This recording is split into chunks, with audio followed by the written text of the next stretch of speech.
Jean-Pierre Fabre a rejeté lundi les affirmations faites par Peyadoua Boukpessi au lendemain du retrait de l'Alliance nationale pour le changement, de la concertation nationale entre les acteurs politiques.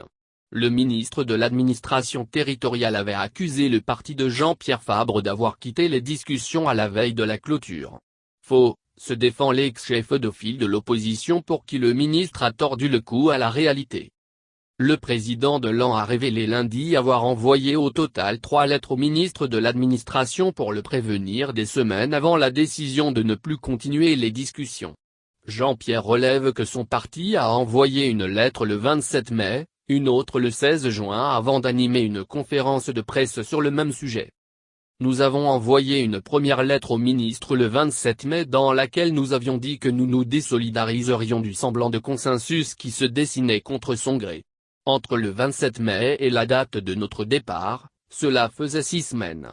Est-ce que cela s'appelle la veille? C'est offusqué M. Fabre répondant aux propos tenus par Peyadoua Boukpessi au sujet du départ de l'AN de la CNAP. Jean-Pierre Fabre a révélé par ailleurs avoir échangé avec le ministre de l'administration territoriale sur les préoccupations de l'AN le 1er juillet durant plus de 2h30. Il a également rappelé le communiqué de presse du parti UNIR du 30 juin qui accusait l'AN d'opter pour une politique de la chaise vide depuis quelques semaines. Il accuse le ministre d'État du gouvernement de Victoire Toméga Dobé d'avoir voulu semer la confusion dans les esprits. Si le ministre était dans la vérité, disait des choses justes, il ne tordrait pas le cou à la réalité. Nous ne sommes jamais partis la veille de la clôture des travaux. Ils étaient coincés et ont trouvé les moyens d'inventer, a condamné M. Fabre. Fabre et les propositions de réforme de l'AN. M. Fabre était revenu longuement sur les propositions faites par l'AN lors des travaux de la CNAP.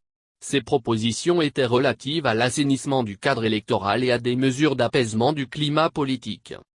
Le parti demandait un recoupage électoral équitable pour les élections législatives, un recensement électoral général biométrique, une vérification biométrique de l'identité du porteur de la carte d'électeur dans les bureaux de vote, une authentification de la provenance du bulletin de vote par signature, une recomposition de la CENI. Sur le plan social, il proposait la levée définitive des inculpations dans l'affaire des incendies de Lomé et de Kara, la délivrance des cartes consulaires aux Togolais de l'étranger, l'établissement de pièces d'état civil et la délivrance de cartes nationales d'identité aux citoyens afin d'en finir avec les inscriptions par témoignage lors des recensements électoraux. Principalement le parti proposait la libération des détenus politiques et le retour de tous les exilés politiques. On signale que beaucoup d'hommes politiques togolais sont contraints à l'exil.